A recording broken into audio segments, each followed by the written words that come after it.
8:38. She's the former singing teacher from Neath in Wales, who's gone on to become one of the biggest female classical singers in the world. Over the past 12 months, Katherine Jenkins has performed for the Queen and at the Olympic and Paralympic Victory Parade, and she's dazzled American viewers with her fancy footwork in the final of the American version of Strictly. And now fans will be thrilled to hear she's still made time to return to the studio and record a new album. It's called This Is Christmas, and we're going to talk to Katherine Jenkins in just a moment. First, let's have a listen to that lovely voice. Away in a manger, no crib for a bed. In a dulce jubilo, we sing with hearts aglow. Our delight and pleasure lies in principio.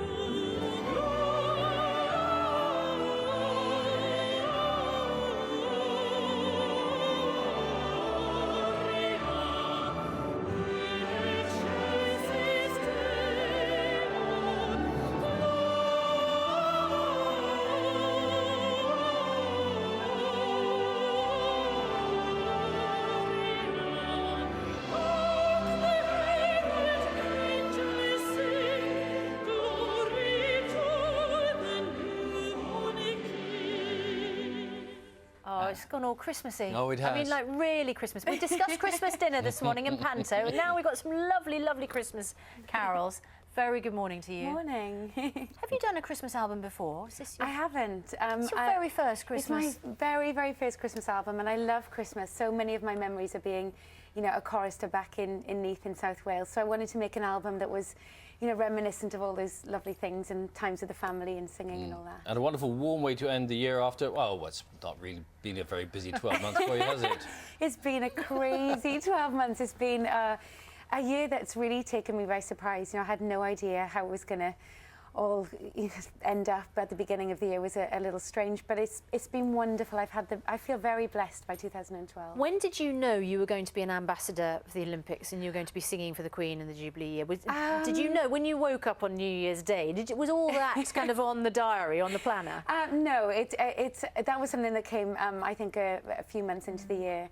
But it's such an honour to be asked to be involved, and with all the travelling that I've done this year, you know, I've been able to sort of see all the eyes on the UK and see how everyone views with the Olympics and the Jubilee, and then to be involved in it was just such a special thing. So it's been a fabulous year. So you've had that, and then there you are singing at Epsom, and then what we did not know until just recently was not only have you got a marvellous singing voice, but you can move on those legs too.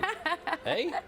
Well, I did do a programme called Dancing with the Stars, which is the American version of Strictly. There you are. This is you. Now, is this you? I think this is you on Strictly the other night, isn't it? Yeah. So that's my partner, Mark Ballas, and he came over from America just to do a sort of special performance for Strictly, and I had an amazing time. I should say I'm really not a dancer. No, no, clearly sorry. you obviously can't. No, I have an amazing teacher there. She really can't dance. I can see. It's a fluke, I promise you. It's a complete fluke. Well, how can... Sorry, just talk this through. You know, we all know that person who comes out of the exam and says, oh, I didn't do very well, and then goes on to get 95%. Someone who says they can't dance and then dances like that. No, well, this was the jive that we did in our first week second week on the show, and I was having a panic attack when I had to learn this because it was so fast, and he wanted me to be sort of sexy in it, and it was just, I really am not a dancer, but he's brilliant. He's a brilliant teacher. I had the best time doing it. I loved every minute of it. You got to the final, didn't you? I came second, and I thought I was going to get voted off week one. Who beat that?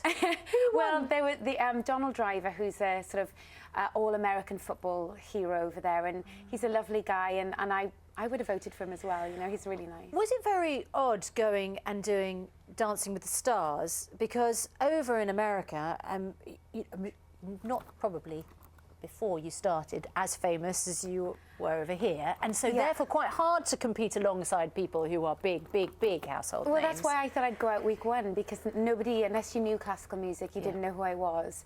And I went over there just because I thought it would be fun to learn to dance. I'm a fan of Strictly. And now everything's changed because I think it's something like 25 million people watch the show out there every week. Yeah. And so when I walked in the street now, it's sort of people like, oh yeah, that dancer. Like actually I'm a singer. I hope the CD's on for sale in America this Christmas then as well after that. It is. I mean, everything's changed over there, and that's been a bonus to going to do something that I really enjoyed at the same time. And so what opportunities does that open up for you over in the States? Because an audience of 25 million is it's a good door to open, isn't it? It's been brilliant, and I've just been touring over there with Andrea Bocelli, so we were doing quite a few shows across America, and it's just, I don't know, I think it's when you do a show like that, people get to know you a little bit as well, know your personality as well as your music. So I felt very humbled by the response from people in America in accepting me over there. Given everything you've done, though, this year, are you not exhausted? I'm definitely looking forward to some time back in Wales because there has been so much travelling this year that I've not been home an awful lot. So I'm going to take the whole Christmas time off with my mum and take January off. The first time in 10 years I'm going to take a month off. So I'm quite excited about that. And what do you do in a month of downtime?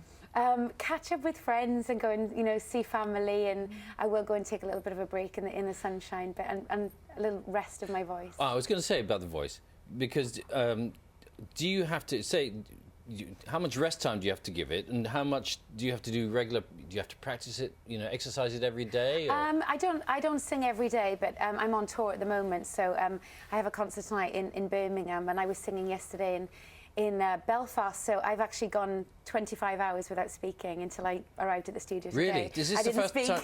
Yes. Well, we're Because honoured. it's the fastest way to recover the voice. It's a muscle, so you need to rest it. So is it another vow of silence once you go off set here? Is that it? You're not going to talk again until I probably get on stage. And during all your lovely Christmassy celebrations, with those carols playing in the background, what is the essential ingredient of a perfect Christmas for you? Oh, for me, it's just about being with a family. Because when I go home to Wales, I don't get any special treatment. My mum still, wants us to just be with the family and eat and enjoy. And because of the craziness of the year, that's all I really care about. And where do you stand on sprouts? I love sprouts. Good. Yeah, I'm a vegetarian, so I eat lots of veg and all that kind of stuff. Good. Just when you. One thing I'm worried about for you is when you're not speaking. Yeah. If you want something done or something's annoying you, do you just glare a lot? People have got really good at sort of lip reading. Or texting. It's very frustrating. Or just reading your mood on your face. You do feel it. Yeah. People feel the need to sort of do actions back at you, and it's like, no, I can hear you. we find this is really useful. It means we want a cup of tea. Yeah, I get it. Yeah. Katherine, thanks very much. Thank you, lovely to see you. Were you putting a request in there? Yeah, might as well. Katherine, lovely to see you. Thank you so much. Just milk, no sugar. Katherine's album, This Is Christmas, is out now, and the Katherine Jenkins Christmas Show finishes in Gateshead on the 21st.